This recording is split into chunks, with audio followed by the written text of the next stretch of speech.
दोस्तों हमारे पास बहुत सारी कॉल्स इस बात पे आ रही है कि क्या अब हमारे एग्ज़ाम आने वाले हैं, हमें समझ में कुछ नहीं आ रहा है, क्या पढ़े, क्या ना पढ़े, कितना पेपर आएगा, कैसे आएगा और सबसे बड़ी बात है कि हम डिप्रेशन हो रहे हैं। मतलब हमें पता ही समझ में नहीं आ रहा है कि करना क्या चाहिए, क्या नहीं करना चाहिए। तो इस तरह की बहुत सी क्वेरीज़ और बहुत से सवाल हमारे पास व्हाट्सएप मैसेज के थ्रू आ रहे हैं, कॉल्स के थ्रू आ रहे हैं और आपके लिए टेलीग्राम जो चैनल बनाया हुआ है, उस पे भी हमारे बहुत सारे कमेंट्स और कॉल्स आ रही हैं।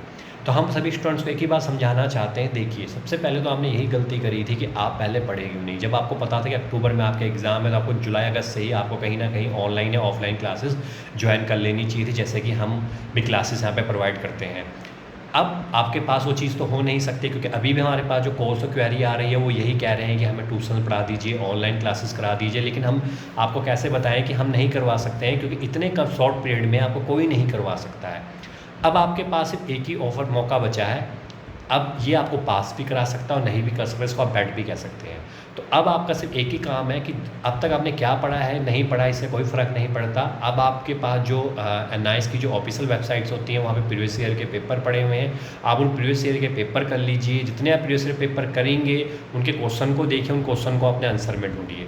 अगर एक या दो पेपर भी आप करके चले जाएंगे और उसके बाद जब आप पेपर करने जाएंगे तो कोशिश ये करना है कि पेपर को लिखने की पूरी कोशिश करना। हर जो वहाँ पे एक आधा वर्ड दे रखा होगा उस वर्ड का सही तरीके से जवाब देना और उसको पॉइंट वाइज लिखना। मतलब हेडिंग, मतलब पैराग्राफ में नहीं, 1 पॉइंट, 2 पॉइंट, 3 पॉइंट।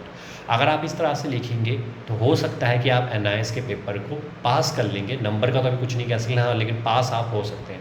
तो इसी मेथड को आपने अपनाना है थ्योरी के पेपर में भी। और जो आपका मैथ के पेपर होंगे उसमें सिर्फ आपको क्या करना है कि जो क्वेश्चंस के फॉर्मूले हैं थोड़ा बहुत क्वेश्चन को सोल्व करने की कोशिश करना। जो जो आपको डिजिट दे रखी होगी उनको आप लिखने की कोशिश करना। अगर आप ये करेंगे तो हो सकता है कि आप पास हो जाए।